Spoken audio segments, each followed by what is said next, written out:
Salut à tous, je pense que vous avez suivi l'actualité ces derniers temps et vous avez forcément vu l'histoire qu'il y a eu autour d'un énorme bug qui a été provoqué par une mise à jour de Windows, tout simplement. En réalité, pas vraiment une mise à jour de Windows, c'est à cause d'un programme qui était installé sur certains PC. Il s'agissait d'un genre d'antivirus qui s'appelait Falcom de CrowdStrike. Et tous ces PC se retrouvaient afficher un magnifique BSOD, donc le Blue Screen of Death. Et le problème, c'est que c'était un programme qu'on retrouvait principalement dans des grosses infrastructures. Par exemple, les aéroports, des grosses entreprises, de l'industrie, des hôpitaux, bref, tout un tas d'infrastructures assez importantes. Et toutes ces infrastructures se sont retrouvées paralysées. Bref, en gros, ça a mis une sacrée pagaille. Et toute cette histoire, finalement, ça m'a rappelé ce qu'aurait pu être le bug de l'an 2000, qui a tant fait peur au moment du passage au nouveau millénaire. Et vraiment, ça m'a donné envie d'en parler, donc pour une fois, ça me permettra de suivre l'actualité.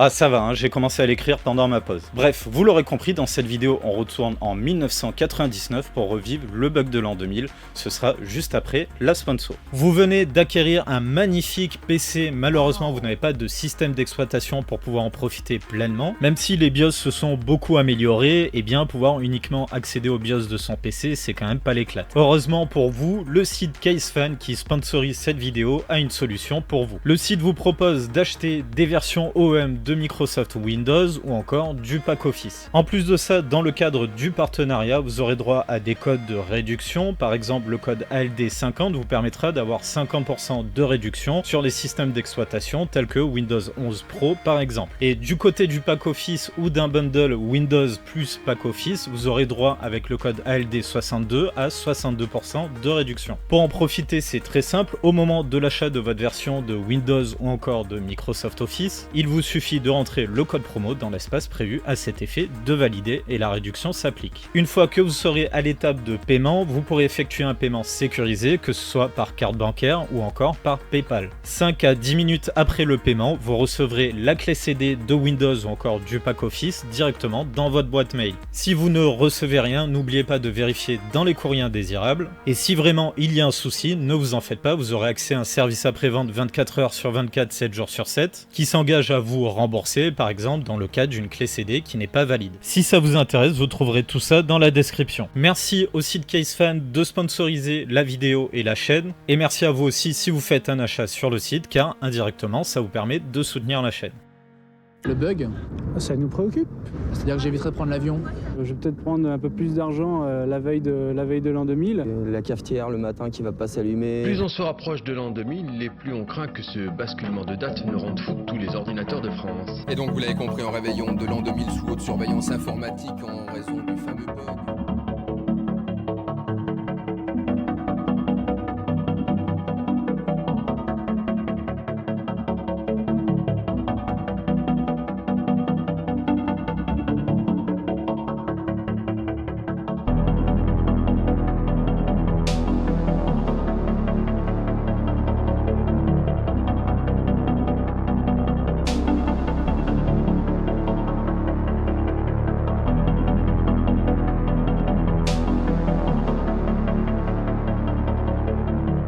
Dans ce premier chapitre, je suis obligé de vous expliquer, ne serait-ce que pour ceux qui n'ont pas connu cette époque-là, eh bien ce qui nous faisait penser qu'on aurait sûrement un bug, pourquoi on avait si peur qu'il y ait un bug massif au moment du passage à l'an 2000. Mais avant ça, on va faire un petit peu de contexte. En 1999, l'ensemble du monde commence à être quasiment sur du tout informatique pour la gestion de tout un tas de choses. Que ce soit pour les institutions publiques, donc les ministères, les services publics, la police, les pompiers, l'armée, les hôpitaux bien entendu, mais aussi pour l'électricité avec EDF, la gestion des centrales nucléaires. Bref, il y a tout un tas déjà dans le domaine public qui est vraiment informatisé. Et dans le privé aussi finalement, que ce soit pour les systèmes bancaires, les distributeurs, la bourse, l'économie dans sa globalité, quasiment tout est déjà informatisé.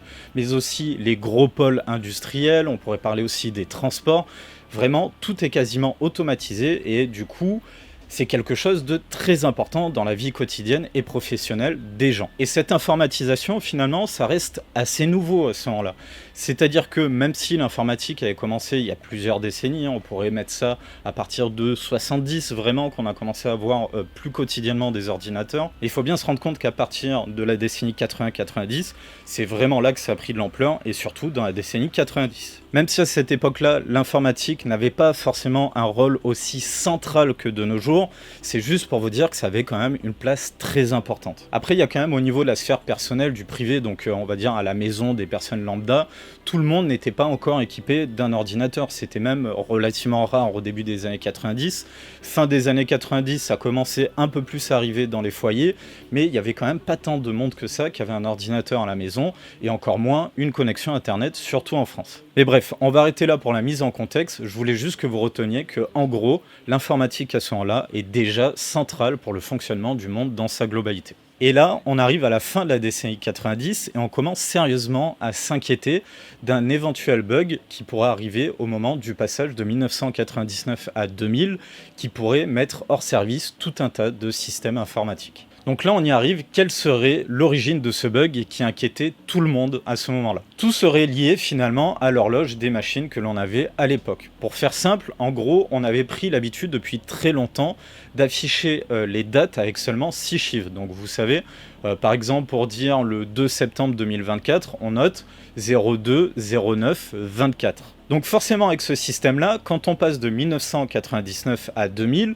on passerait d'un affichage de 99 à 00 pour le nouveau millénaire. Sauf que les systèmes de l'époque, ils n'étaient pas prévus pour continuer les dates après, pour aller vers 2001, etc., etc.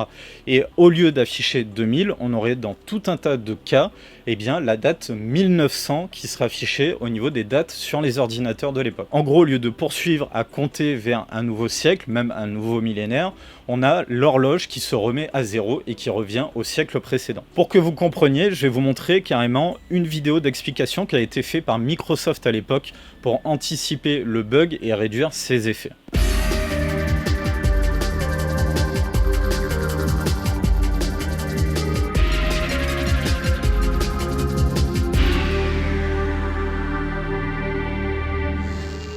Pendant des années, sur les chèques et sur un grand nombre de documents administratifs, les 2 premiers chiffres de la date étaient pré-imprimés.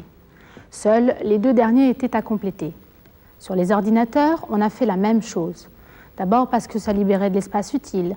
Ensuite parce que les développeurs n'imaginaient pas que leur programme dépasserait l'an 2000.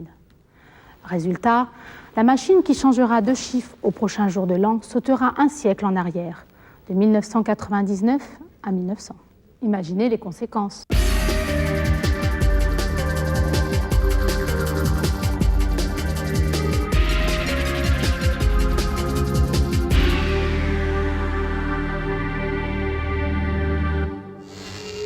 Quels sont les systèmes qui risquent d'être affectés par le passage à l'an 2000? La réponse est simple. Tous les systèmes informatiques qui manipulent les dates dans leurs programmes. Autant dire, tous ceux qui gèrent, contrôlent, pilotent, régulent ou protègent l'équipement industriel, commercial et administratif du pays. Les petites installations comme les grandes et celles du public comme du privé.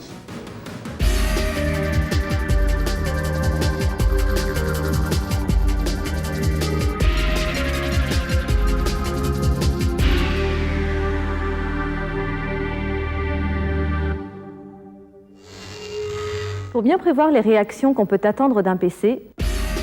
Allez, c'est pour la blague le générique, mais en vérité, dans cette vidéo, ce générique il revient toutes les 10 secondes. Maintenant, autre exemple qui nous vient directement de la télé pour voir les conséquences du bug.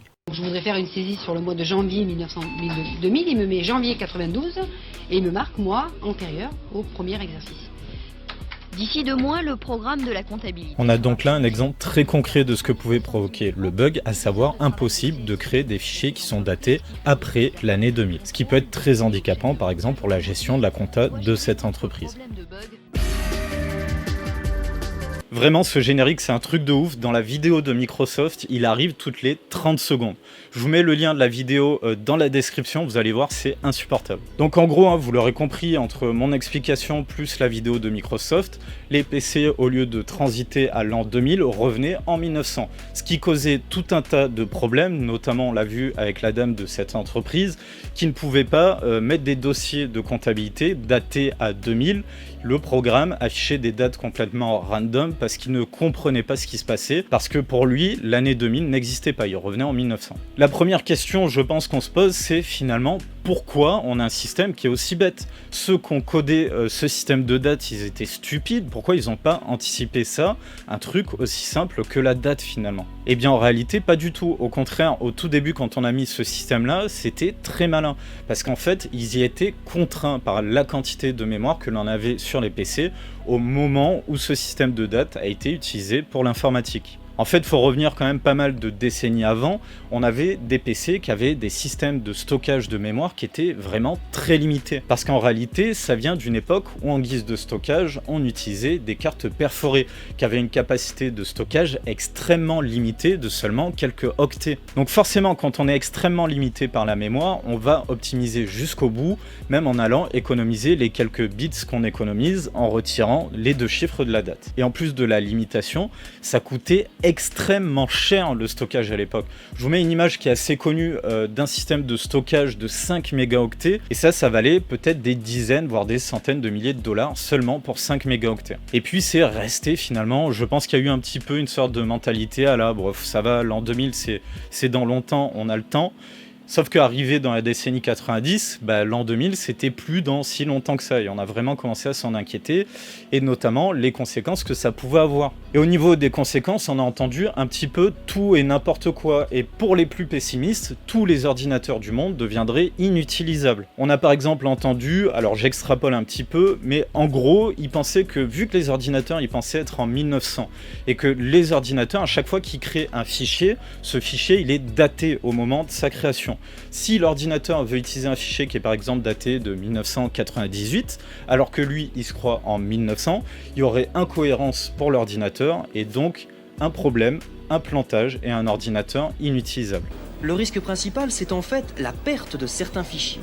Si un ordinateur se croit revenu en 1900, il ne saura pas ouvrir un dossier enregistré par exemple en 1999. Un dossier qui pour lui n'existe pas encore. En fait, pour savoir si votre ordinateur risque de bugger, il n'y a qu'une solution. Lui faire passer un test grâce à l'un des CD-ROM distribués gratuitement à cet effet par les magasins d'informatique. Des CD-ROM qui repéreront les problèmes éventuels et qui vous expliqueront comment les résoudre. Et pour l'instant, je parle que des ordinateurs au sens classique du terme. Mais en réalité, on avait peur que ce problème-là, il apparaisse sur toutes les machines utilisant de l'électronique avec des puces, utilisant un système de date à 2 chiffres. Ce qui est intéressant dans le reportage, c'est que finalement, il y avait de la distribution gratuite de CD pour avertir, pour informer sur les risques du passage à l'an 2000. Le but étant d'informer, mais surtout de pousser les gens à mettre à jour leur système pour pouvoir corriger le problème de leurs ordinateurs. Et ça, je trouve que ça montre vraiment à quel point le problème était pris au sérieux. C'était extrêmement pris au sérieux, notamment par les gouvernements et aussi les médias quand on faisait des caisses, ce qui nous a carrément fait rentrer dans ce que j'appellerais la psychose du passage à l'an 2000. Le ministère de l'économie a mobilisé près de 500 personnes plus tout un réseau d'informateurs dans le monde entier pour guetter le passage à l'an 2000 et le BOG. Une véritable bombe à retardement qui pourrait s'être levée au cœur des systèmes informatiques. La France a investi 120 milliards de francs pour neutraliser dans l'œuf le BOG de l'an 2000, alors on est un peu tendu. The bug seems to have possibly struck in 2 places, 2 very serious incidents at Ishikawa and Onagawa, both of them nuclear power plants. At Ishikawa, the radiation monitoring system has failed just outside the actual nuclear reactor itself. That happened at midnight. Hasn't been right. Le bug de l'an 2000 inquiète tout le pays. Est-ce qu'il provoquera l'arrêt des feux de signalisation, des communications de la police, des ordinateurs des services municipaux? En l'an 2000, ce sera le chaos. Alors je me prépare en conséquence. J'ai déjà un revolver, mais je voulais acheter quelque chose de plus puissant pour que ça puisse me protéger, c'est un problème. On estime que 70% des habitants des États-Unis achètent des provisions en urgence pour l'an 2000.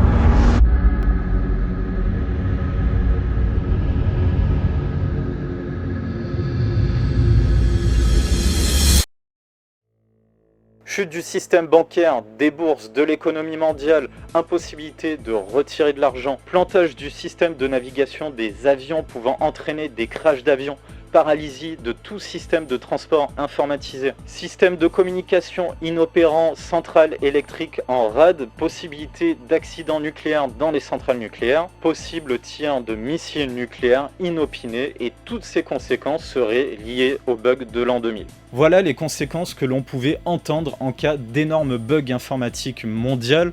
Autant vous dire que pour certains, l'apocalypse était très proche. Et tout ça, c'était vraiment pris au sérieux, notamment par les gouvernements. On le voyait à la télé, quand on voit des responsables politiques très importants, notamment américains, parler du risque d'un tir de missile russe à cause du bug de l'an 2000, eh bien ça apporte énormément de crédibilité à tout ce qui est dit, tout ce qui est annoncé dans les médias. Je vous repasse un extrait que j'ai utilisé dans ma séquence angoissante pour lancer le chapitre, pour que vous compreniez à quel point c'était pris au sérieux par l'État français. La France a investi 120 milliards de francs pour neutraliser dans l'œuf le bug de l'an 2000. «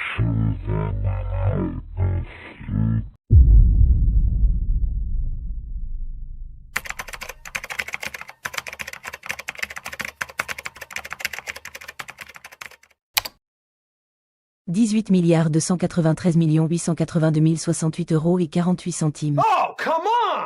Oh! L'État français a dépensé plus de 18 milliards d'euros pour se prémunir du bug de l'an 2000. Mais ça, c'est sans compter l'inflation.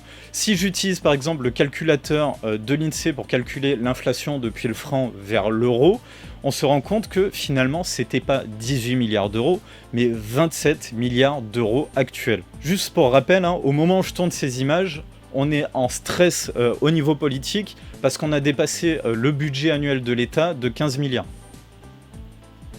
Donc en gros, quand ton gouvernement il t'annonce qu'ils ont dépensé 27 milliards pour se prémunir d'un bug, toi, personne lambda qui écoute ça, eh bien ce risque-là, tu commences un petit peu à le prendre au sérieux. Et tellement pris au sérieux que le soir du réveillon, il y a tout un tas de gens qui sont restés à faire des cellules de crise pour surveiller finalement si on avait des bugs au moment du passage de 99 à l'an 2000. Tout est en place. On a les tests On a les différents tests qui ont été effectués, nous avons les réponses et les premiers messages commencent à peine à arriver. Le ministère de l'économie a mobilisé près de 500 personnes plus tout un réseau d'informateurs dans le monde entier pour guetter le passage à l'an 2000 et le BOG.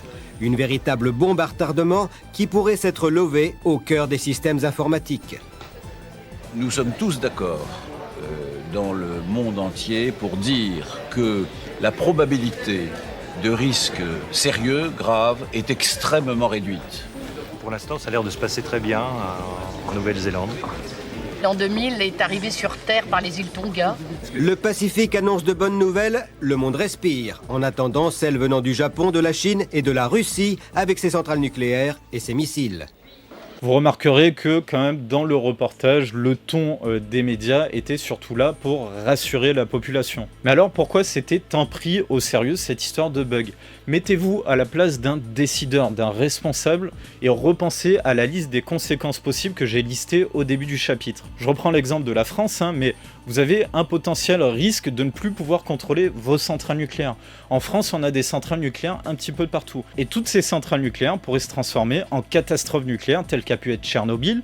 Tchernobyl qui est encore dans toutes les consciences parce que à ce moment-là, ça s'était passé il y a à peine plus de 10 ans. Qu'on vous dit aussi que vos aéroports, votre réseau ferré sera paralysé, que potentiellement il y aura des crashs d'avions à cause du bug. Ou encore pire, l'apocalypse nucléaire provoquée par un voisin pas si lointain que ça de la France, avec des tirs de missiles russes incontrôlés à cause d'un système automatisé qui serait sujet au bug de l'an 2000. Parce qu'il y a beaucoup de monde qui s'inquiétait de la Russie au niveau des missiles nucléaires, mais aussi des centrales, mais surtout des missiles nucléaires, parce qu'en Russie, il y a un système automatisé pour le tir des missiles. Il s'agit du système appelé Perimeter. Je résume grossièrement, mais le principe, c'est que si la Russie subit en premier une attaque nucléaire et qu'elle n'est plus en capacité de répondre de manière manuelle en lançant ses propres missiles nucléaires, eh bien, il y a un système qui est prévu pour prendre le relais et tirer de manière automatique les missiles nucléaires sans intervention humaine. Mais pour être honnête, à la télé, il parlait pas directement du système Perimeter, il le nommait pas directement, ça c'est moi qui l'ai déduit. Quoi qu'il en soit, à la télé, on s'inquiétait réellement qu'il y ait des tirs de missiles nucléaires inopinés en Russie. Et de la Russie avec ses centrales nucléaires et ses missiles. Donc forcément, du côté occidental, on s'interrogeait sérieusement sur les mesures qui avaient été prises par la Russie pour éviter ce problème-là. Surtout qu'au niveau économique, pour la Russie, dans les années 90, c'est extrêmement compliqué. Ils viennent de subir la chute de l'ex-URSS et économiquement, le pays est tout simplement dévasté.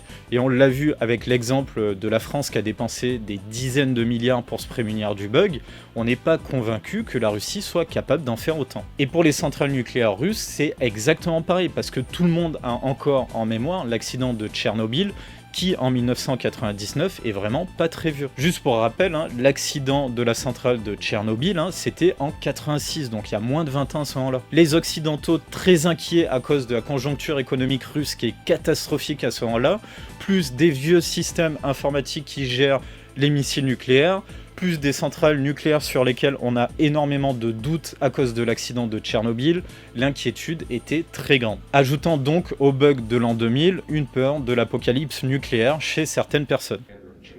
Russia, like the United States, still keeps, at the end of the Cold War, thousands of strategic weapons on hair-trigger alert, poised for immediate firing. That's the equivalent on both sides together of about 100,000 Hiroshima bombs that could be lobbed around the planet in under an hour. And clearly, we can't afford Y2K-induced false alarms in early warning systems today. I think that the U.S. Congress or the Pentagon, in its wisdom, should be able to scrape up $4 million to assist Russia and General Dvorkin in fixing this particular problem. The Russian nuclear power plant industry is still in what we would all describe as the awareness phase. When you're talking about a graphite moderated light water reactor, the concern, again, is not so much with the reactor itself as it is with the instability of the grid, the instability of diesel backup, and the fact that you're talking about a country that has a struggling economy. Après, très honnêtement, même si j'étais assez jeune, je m'en rappelle plus très bien, au moment du passage de l'an 2000, j'ai pas trop l'impression qu'en France, en tout cas, on était dans la psychose de la frappe nucléaire, de l'apocalypse nucléaire. Notamment, on l'a vu tout à l'heure, j'ai plus l'impression que les médias français étaient dans l'optique de rassurer la population. Mais ça, c'était les médias en France, et c'est pas le cas de partout. Je vous montre un exemple de ce que ça donnait aux États-Unis, c'est un petit peu plus anxiogène.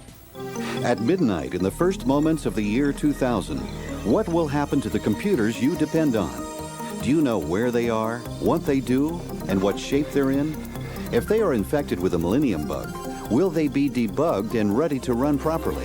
If not, what could they do to your bank account, your job, your future?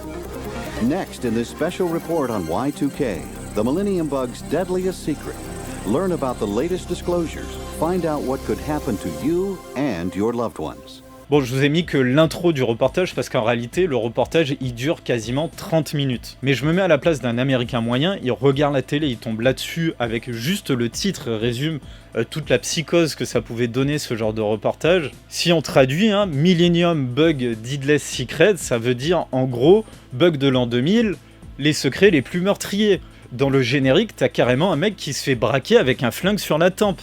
Autant vous dire qu'on n'est pas vraiment dans l'optique de rassurer les gens avec ce genre de choses. Bref, si vous avez envie de le voir dans sa globalité, je vous mets le lien dans la description. Donc forcément, aux États-Unis, avec ce genre de reportage ultra anxiogène, eh bien, il y a des gens qui vont commencer sérieusement à craindre le passage à l'an 2000.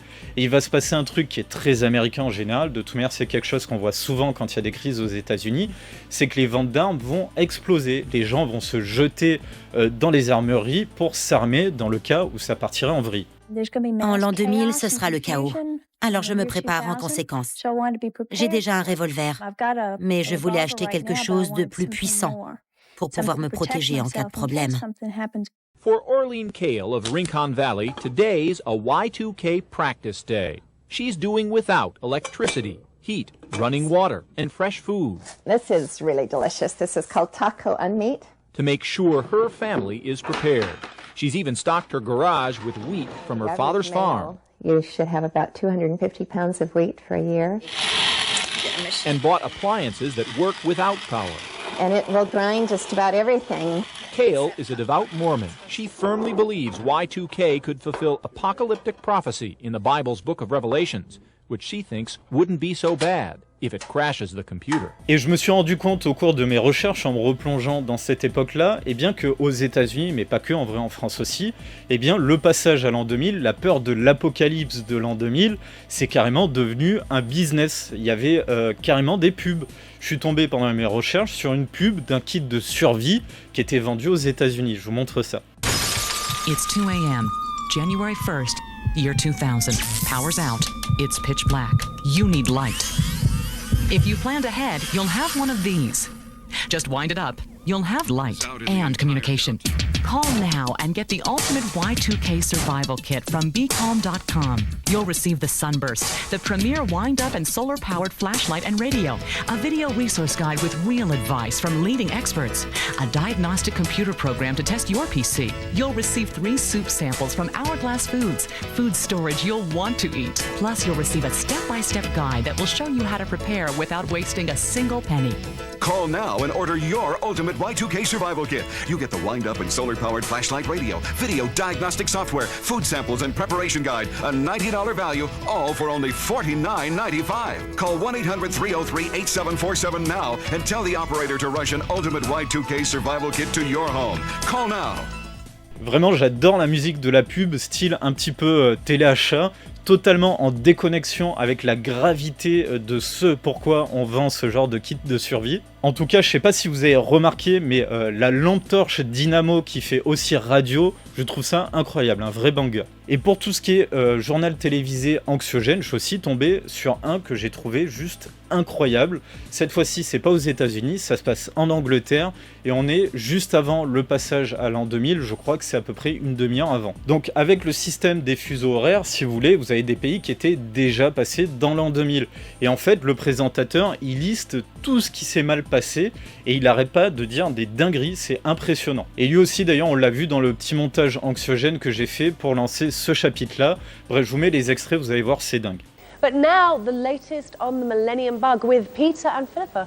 Indeed, and Gabby, we mustn't forget that with all this excitement going on, there are some very, very worried people all over the world. The Millennium Bug, has it struck or hasn't it? 35 minutes from now, we'll know what's happening in this country, what's happened over all the rest of the world. Those bugs are going to crawl all over our computers and make the planes fall out of the sky. The bug seems to have possibly struck in 2 places, 2 really rather serious incidents at Ishikawa and Onagawa, both of them nuclear power plants. At Ishikawa, the radiation monitoring system has failed just outside the actual nuclear reactor itself. That happened at midnight. It hasn't been put right. They don't know whether it's bug-related. At the Onagawa power station, alarms sounded after midnight, but they seem to have put that right. Also in Japan, 38 earthquake seismic sensors seem to have failed since midnight. Again, they can't be sure whether that is bug-related or not. We can't be sure things aren't happening all over the world behind the scenes. But one really big scare happened when the Russians fired 3 Scud missiles from southern Russia into Chechnya just here. And the Americans immediately asked their Russian counterparts at the NORAD headquarters of Colorado Springs, where the Americans and the Russians are meeting together, and they said to the Russians, "What's this?" The only other important event that seems to have happened so far is that in Ottawa, the Canadian capital, apparently the local Defense Department experts there have decided that the excess keys to the Defense Department's secret safes and so on aren't safe enough to use because they haven't been made bug compliant. A sign that even in a place as sophisticated as Ottawa, they haven't yet got themselves sorted out just minutes before the vital time comes. C'est un truc de fou, hein, le mec, il balance dinguerie sur dinguerie. Mais en vrai, je vous avoue, j'ai un petit peu triché, j'ai fait des cuts, parce que le mec, il balance des dingueries, mais vraiment à chaque fois des trucs de fou, et juste derrière, il désamorce en disant, en fait, ah oui, mais en vrai, on n'est pas sûr que ce soit à cause du bug. Par exemple, pour les missiles qui ont été tirés en Russie, il dit derrière, oui, mais ça va, en fait, la Russie, elle a dit que ça venait pas du bug, que c'était volontaire. Mais en vrai, je trouve ça dingue, parce que du coup, t'arrêtes pas de te dire, mais mec, dans ce cas-là, pourquoi t'en parles si c'est pas lié au bug? Surtout que quand il dit que c'est pas lié au bug, il le dit pas avec la même assurance, il le dit un petit peu à demi-mot, bref, de quoi bien alimenter la psychose quelques dizaines de minutes avant le passage à l'an 2000. Je veux dire, même dans les JT américains, c'était moins sensationnaliste que cette séquence-là. En tout cas, là aussi, si vous voulez voir la séquence en entier, je vous mets le lien dans la description. Désormais, on y arrive, il est quasiment minuit et on retient son souffle pour le passage au nouveau millénaire. La Tour Eiffel prend des allures de fusée. Vous sentez la montée en puissance.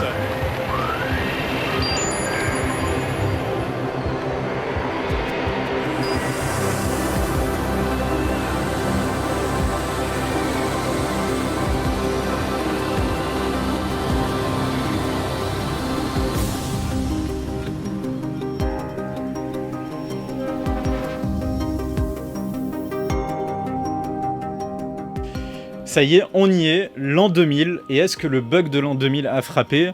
Eh ben non, pas vraiment, hein. Finalement il n'y a pas eu d'apocalypse, tout va bien. Alors finalement, quelles conséquences au bug de l'an 2000? Est-ce que le monde entier a surréagi à un risque qui finalement n'existait pas? Est-ce qu'on est entré dans la psychose pour rien du tout? J'ai envie de dire à la fois oui, vraiment oui, mais aussi non. Ce bug, il existait réellement. Il y a vraiment des équipements qui ont causé des soucis au moment du passage de l'an 2000. Expiration date is after 99. Oh, but this card expired. This is what happened. No, it's good till 301. It must be our system now. It is your system. Would you have a cap? We'll try. The cash registers here think any card that expires past 1999 actually expired at the turn of the century. Il y a eu vraiment des bugs, hein, mais c'était jamais vraiment grave. Généralement, c'était pas vraiment plus grave que l'exemple que je vous ai donné avec les caisses enregistreuses qui n'arrivaient pas à lire les cartes de crédit datées d'après l'an 2000. En gros, il y a eu que des conséquences minimes. C'était en général sur des machines plutôt anciennes et on l'a vu au début de la vidéo. L'entièreté des gens étaient au courant, on en a parlé partout, on en a parlé dans les médias, il y a eu des distributions de CD pour informer les gens, on pouvait même acheter des kits pour vérifier si son système informatique était prêt pour le passage de l'an 2000, et si c'était pas bon, ils étaient capables de nous dire où est-ce qu'était le problème et comment le régler. Il y a eu tout un tas de solutions qui a été mises en place, et on l'a vu avec l'exemple de l'État français qui a dépensé des milliards, surtout les moyens ont été faits pour que cette transition se passe correctement, pour que le bug soit tué dans l'œuf, comme ils disent dans le reportage. Donc je pense qu'en vrai, les conséquences ont été extrêmement limitées parce que tout simplement on a pris les mesures qu'il fallait, tout a été bien anticipé. Et surtout que, sans mentir, il fallait quand même des très vieilles machines pour être concernés par le bug de l'an 2000. Les fabricants d'ordinateurs qui ont fait des PC dans les années 90 et notamment dans la deuxième moitié des années 90, ils étaient pas bêtes, ils avaient déjà anticipé ce problème-là, et les PC plutôt récents au moment du passage au nouveau millénaire, ils étaient clairement pas concernés par ce genre de problème. Si je reprends l'exemple du reportage de la dame qui fait de la compta et qui est embêtée au niveau des dates, qu'elle a tout un tas de bugs quand elle veut entrer une date après l'année 2000, si vous regardez bien, c'est du matos qui est ultra vieux, surtout en 99. Clairement, l'interface de son problème de comptabilité, il est daté au moins des années 80. Or, à ce moment-là, en 99, je vous explique, hein, il y avait déjà Word, il y avait déjà le pack Office, on pouvait utiliser Excel pour faire de la compta, ce qui était sûrement bien plus efficace que son programme. C'est tout simplement que l'entreprise dans laquelle elle était, eh bien, ils ont tardé à mettre à jour leur système. Et ce qui se comprend, parce que quand tu as des grosses entreprises, c'est souvent compliqué de changer l'ensemble de son système informatique. Donc, est-ce que l'on a surréagi? Eh bien, probablement un petit peu quand même. Mais après, on va être honnête, je me mets à la place d'un décideur. Par principe de précaution, si tu sais que tu as potentiellement un bug qui peut paralyser le pays, voire même avoir des conséquences beaucoup plus graves, eh bien, tu mets les moyens pour l'éviter. C'est ton rôle. Ton but en tant que politique, c'est de faire que tout se passe bien pour la population. Puis le fait que ça ait coûté extrêmement cher, moi, d'un côté, je le comprends. Je l'ai déjà évoqué plusieurs fois sur la chaîne, mais avant, moi, j'étais dans la marine nationale, donc militaire, sur des bateaux de guerre tels que des frégates.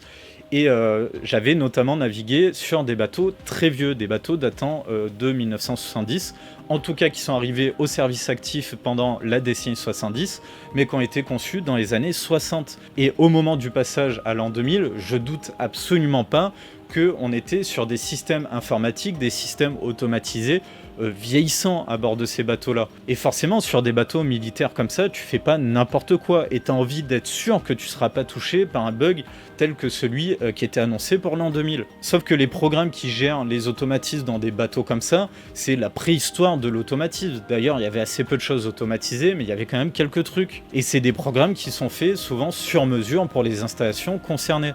Donc forcément, si tu dois mettre à jour ce genre d'installation, ça revient très vite cher. Surtout que je me mets à la place d'un gouvernement. Si demain ils annoncent notre marine elle fonctionne plus à cause d'un bug qu'on n'a pas anticipé, ils n'ont pas envie que ça arrive, parce qu'ils vont tout simplement passer pour des cons si ça arrive.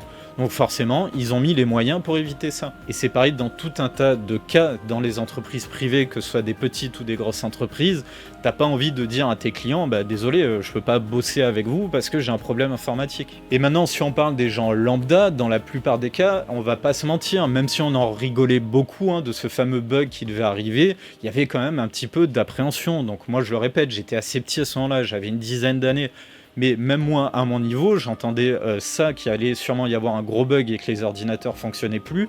Je voyais ça à la télé, je voyais que c'était ultra pris au sérieux pour le gouvernement. C'est peut-être bête, mais c'était mes préoccupations d'enfant à ce moment-là. Mais moi, j'aimais bien jouer à l'ordinateur et j'avais un petit peu peur que mon ordinateur ne fonctionne plus. Et je me rappelle, au moment du réveillon, finalement, on était tous en famille en train de fêter le Nouvel An. On prenait cette histoire de bug, surtout sur la blague, vraiment on faisait beaucoup de dérision là-dessus, et on le prenait pas tant au sérieux, mais je pense qu'il y avait quand même un petit peu d'appréhension, même pour les gens lambda. En tout cas, une fois passé dans le nouveau millénaire, une fois qu'on était arrivé à l'an 2000, je pense que pour certaines personnes, malgré tout, ça a dû être un énorme soulagement. Je me mets à la place d'un responsable, comme je disais tout à l'heure, par exemple le président d'un pays ou autre. Je pense que ça a été vraiment le moment de souffler quand ils se sont rendus compte que finalement, il n'y a rien eu, il n'y a pas eu de problème. Et pour la majorité des gens normaux, finalement, on prenait déjà ça pour une blague avant le passage à l'an 2000. Et une fois que c'est passé, clairement, ça avait encore plus l'air d'être une vaste blague. On en a tous rigolé, on s'en est tous moqués. Puis on est passé à autre chose, c'était fini.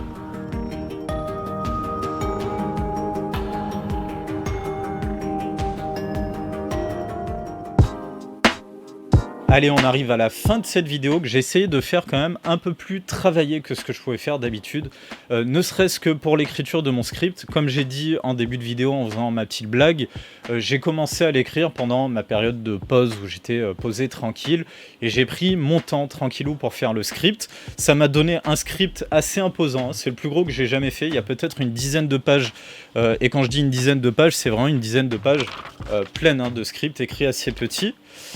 Bref, mais je suis content de ça parce que c'est pour une fois l'occasion de faire une vidéo un peu plus sérieusement par rapport à ce que j'ai pu faire d'habitude.